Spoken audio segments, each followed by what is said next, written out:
How are you? My name is Nicole Christine Odero. I'm a student at Sinyolo Girls High School and I'm in Form 4. I've been having issues of school fee arrears since I've been coming back home for fee break continuously as other students are continuing with their academics back at school. And I would like to achieve my goals by having better grades in my KCSE exams. I'm having a big balance right now, and anyone out there who may like to help me to clear my school fees, I will really appreciate. I'm living with my aunt who is also not stable. She doesn't have a job, and I've been surviving with the bursaries. I will I will really appreciate if anyone would help me to clear my school fees. May God bless you. Thank you. Welcome back to our channel, ladies and gentlemen. Allow me to bring you up to speed with the report on Christine. Very briefly, when we aired this request, the fee structure that we presented was 47,000 Kenya shillings. Now, cumulatively, if we take the money that someone sent to the school account directly and what I have got 39,700 shillings. 39,700 shillings. Now, we are remaining with 7,300 Kenya shillings. That is the balance that we have. I'm kindly requesting that if we can get someone or some people to top up this, we'll really appreciate. Someone was asking, is this the fee structure that is given, the 47, is it for this second term or for a whole year? That is what we have, the remaining balance after bursary cleared some part of it. So once we do this in this term and in third term, she will get enough time to concentrate on her studies. I want to thank you very much for the sacrifice that you made. You know, people are in different forums contributing for funerals for several reasons, even in Kenya for the victims of police brutality. And so it is very constraining, and I want to thank those who sacrificed their very little cash to help us here. So we have 7,300. If we can clear that balance for her, we'll really be very happy. There's a school account there for those who feel they can send direct. If you send, please inform me so that we update. If you can also use the M-Pesa number that is there, all of them will go to champion the same cause. Thank you very much and God bless you. President William Samoei Ruto is a man under siege. He has been cornered. Over the last 3 weeks, I believe President William Ruto is getting sleepless nights. I want us to begin this analysis by giving you this African proverb, which is very famous, that when the hyena wants to eat its children, it first accuses them of smelling like goats. When a hyena wants to eat its children, it first begins by accusing them that they smell like goats. Ladies and gentlemen, William Ruto is being accused that is now smelling like goats. And the people who are accusing him are the parents. We all know that William Ruto was given his victory by the USA and the Western machination. And for a very long time, they have praised Ruto. Ever since William Ruto ascended to power, you will hardly see where the US or the IMF is giving William Ruto any warning. The worst that we have seen is that when William Ruto was traveling to the US, or when the US sent trade delegations in the country, they declined to meet his former trade cabinet secretary, Moses Kuria. But this time round, we are being informed that William Ruto is being warned. US warns Kenya's loan cost will hit education and health. And they're saying that the US has warned that Kenya's rising debt burden is undermining its ability to provide quality medical care and education to its services, shining the spotlight on expensive debt captured in the last decades, partially from China.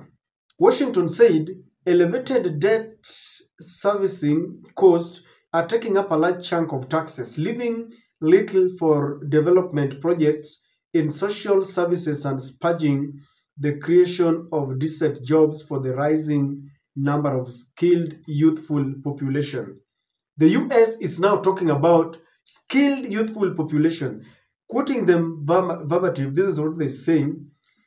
Kenya's ability to adequately fund its social services, which include education, healthcare, and housing, and poverty reduction programs, is increasingly constrained by the cost of servicing its debt, partially due to the continued weakening of the local currency. The Office of the United States Trade Representative said in a newly published biennial report on the implementation of the African Growth and Opportunity Act, AGOA. The trade representative in the US was talking about Africa, and of course, their darling here is William Ruto. And they are now warning that the amount of taxes that we continue to take, the amount of taxes that William Ruto continues to take, is going to interfere with the level of his provision to the most sensitive services like education and healthcare. The reason why this is worrying, ladies and gentlemen, just a few days ago, IMF also warned William Ruto that his government is full of wastage. For the very first time, I'm beginning to feel that the threats are real. Because ever since William Ruto ascended to power, I have never taken US or IMF seriously. In less than 2 weeks, it's very worrying that IMF wants Ruto, you are wasteful. And they tell him, we are not going to backtrack on the conditions that we gave you. You are getting these loans, but instead of putting the money into good use to provide healthcare, to provide education, to ensure that you create jobs for the skillful or the skilled youths in the country, you waste, the money is going to waste.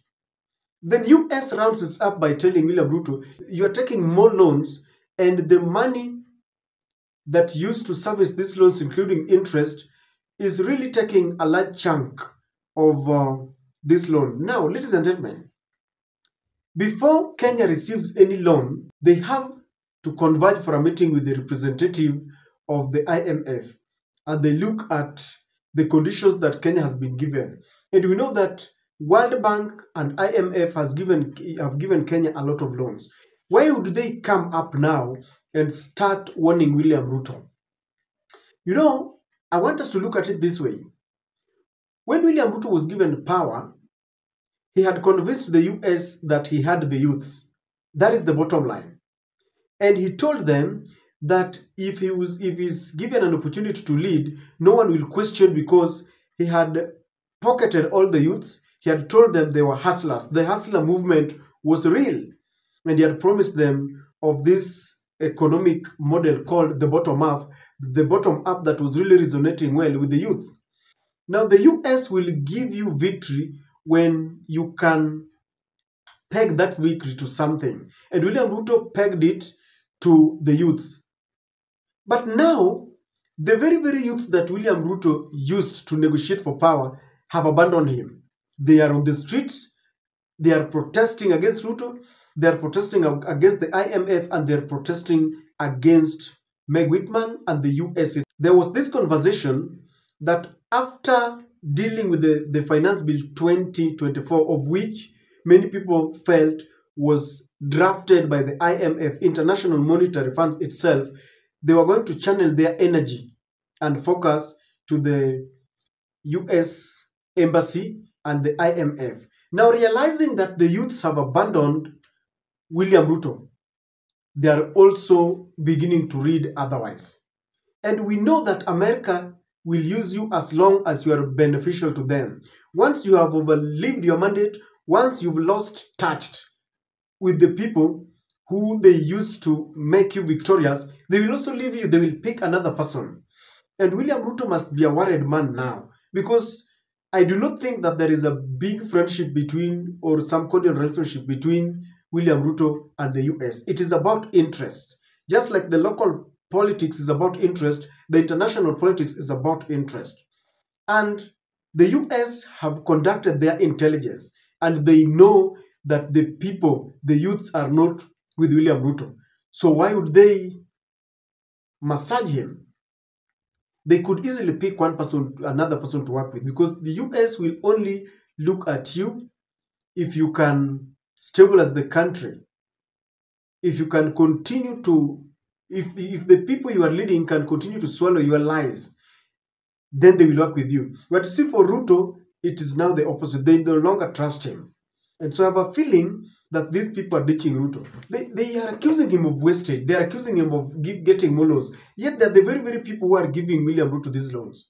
And I remember when the IMF was asked, when people were demonstrating and saying, this is an IMF, bill, they are the people responsible for all the predicaments that we're going through, the IMF said, ask your president. We are not responsible. Don't include us into your war. In other words, they are telling William Ruto, carry your cross. And this is very bad, because we've seen the tendency of William Ruto, of the IMF. At one point, they are praising you. At another point, you are nothing. And they can fund the very, very youths, ladies and gentlemen, to overturn you. We saw the Arab Springs. When they realize that you are no longer useful to them, they will fund the very, very youths, and the youths will overturn you, and they will try to use the youths, and they will tell them, now get your person to rule you, and they will get that person and try to get along with the youth. So it is very, very worrying. The other thing that is worrying, when the IMF is warning Ruto, US is warning Ruto of taking more loans, their relationship with the deputy is one that is worrying. And this must worry William Ruto, because we have seen the US working closely with the very people who are close to you. They can decide, we want to work with Rigathi Gachagua. That is why Rigathi Gachagua is now telling us that he is a man who is listening to the ground. He is a villager. So that when William Ruto used the hustlers and the hustlers have abandoned him, now they will get someone, a villager, and he will be told, endear yourself with the youth, so that the youth will feel William Ruto is bad. You are the only person who we can work with. And if Gachagua succeeds in taking the youth for himself, then now he will go and negotiate, and the America will simply take him, because he's now resonating well with the youths, and no one will be complaining, because America will be looking at who is complaining. If they don't finish you, they will get, because now you cannot finish all the youths. If it was one person or two, they can easily kill him.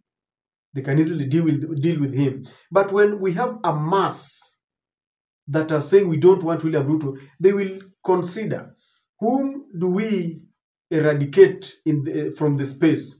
William Ruto will be pushed to the periphery. They will work with the youth, and they will do it in a very cunning way. They will simply come and get someone who is very popular, and if this person is not careful, he will get into the mess and will start championing for the US. He will be advocating for what US wants.